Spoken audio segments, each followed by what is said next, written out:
करते रहेंगे ना साहब, वो जिंदगी में नहीं मिलेगा। जो आदमी अपना परिवार ना बदल पाए, वो देश का बदलेगा, वो समाज का बदलेगा।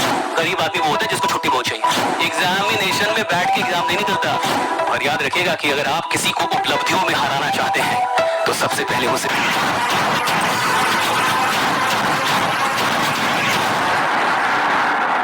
एक कहानी सुन लीजिए, मैं ज्यादा टाइम नहीं लूंगा। राइट, एक बड़ी इंटरेस्टिंग स्टोरी इसे सुनिए।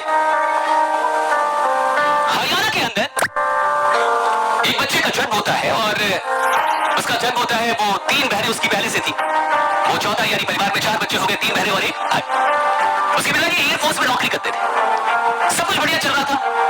जब वो बच्चा 7 साल का होता है तो एक बहुत दुखद समाचार उसके घर पे पहुंचती है कि उसके पिता जो एयरफोर्स में थे उनकी किसी बीमारी के चलते निधन हो जाती है।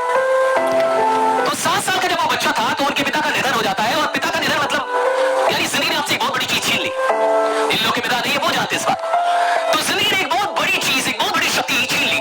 7 साल का वो बच्चा और पिता का साया जिंदगी ने उसके सर से छीन लिया।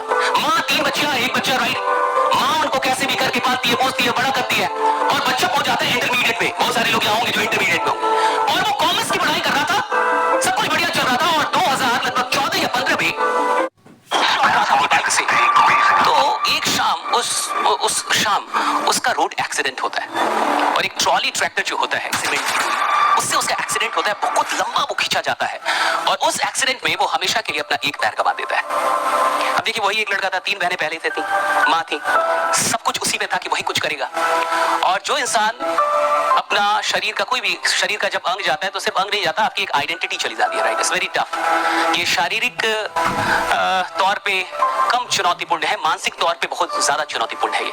इसलिए जब किसी का एक्सीडेंट होता है या कुछ शरीर का कोई पार्ट अगर वो चला तो उसको डिप्रेशन हो जाता है। राइट, क्योंकि आपकी आइडेंटिटी है वो। तो जब वो पैर चला जाता है उसका और वो हॉस्पिटल के बेड पे होता है तो उसकी माँ रोती रहती है, तो वो अपनी माँ से कहता है कि माँ तुम रो मत, मैं तुमको जिंदगी की हर खुशी लाके दूंगा। हरियाणा का वो बच्चा, और वो उस समय हॉस्पिटल के बेड पे भी माँ को समझाता है कि तुम रो मत, मैं तुमको जिंदगी की हर खुशी लाके दूंगा। फिर आगे चल के जब वो 2016 में पुणे में जाके उसका एक एस्थेटिक लेग यानी नकली पैर लगते हैं, और उसके बाद वो सोचता है कि मुझे करना क्या आप जिंदगी में, और वो चुनता है स्पोर्ट्स को, खेल को। और खेल में भी जैवलिन थ्रो जो होती है, जैवलिन थ्रो, राइट, आप जानते हैं, अभी तो पेरिस ओलंपिक में चल रहा है, जैवलिन थ्रो को चुनता है, और वो मेहनत करना शुरू करता है। 2018 में वो एक प्रतियोगिता में हिस्सा लेता है जहां वो 5वें नंबर पे आता है। फिर 19 में एशिया लेवल पे कॉम्पिटिशन होती है जहां वो सिल्वर लेके आता है। फिर पैरालंपिक का एक वर्ल्ड चैंपियनशिप होता है, वहां वो लेके आता है सिल्वर, और 2020 टोक्यो ओलंपिक में वो भारत के लिए गोल्ड मेडल लेके आता है। सुमित अंतल, उस लड़के का नाम है सुमित अंतल।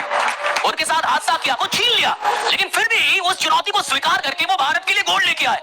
आज ईश्वर ने हमें सब कुछ बढ़िया दिया है, बढ़िया माँ बाप, अच्छा शहर, अच्छा कोचिंग, अच्छे गुरु, सारी अच्छी व्यवस्था, और फिर भी हम काम ना करें, हम अभागे हैं साहब। फिर भी हम मेहनत ना करें, हम अभागे हैं साहब। और सवाल इसका नहीं है कि आप देश के लिए करेंगे, पहले तो सवाल आप खुद के लिए कुछ कर लें।